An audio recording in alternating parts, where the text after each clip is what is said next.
Where the postcard idea started, it was kind of two separate things that kind of came together. One was I was on a photo shoot, just a photo walk with some other photographers, and I saw there was an old recliner on a porch, and it was kind of ripped up, and it was facing a window that had a paisley curtain in it, and there was kind of a ratty t-shirt on a clothesline kind of hanging across. And I mean, it was a perfect little scene for what I saw as a composition for my photo. But at the same time, while I took the picture, I found myself writing a story about that chair, or who sat in it, and what was the relevance of the paisley curtains. So that was, when I took that picture, that was one of the first like flash fiction stories that I actually wrote, and I wrote it to the photo.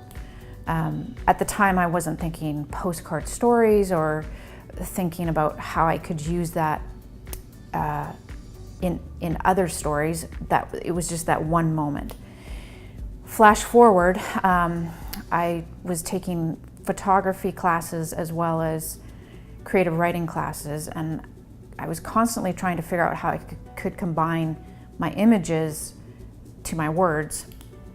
It's kind of hard to combine those two things. You either can send out your images to contests or to try and get into magazines or whatever, or your stories.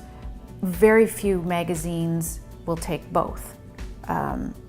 So I figured I had to come up with my own thing and try and get it out there, and it evolved, and pretty soon, I mean, platforms like Instagram, Facebook, that kind of thing, and even my website, it's a perfect place to put these little flash stories. And people are busy. They sometimes don't want to read a chapter of a book, or sometimes they just want like a little story that can essentially fit on the back of a postcard. And that's kind of where the whole story came from, or the whole concept came from.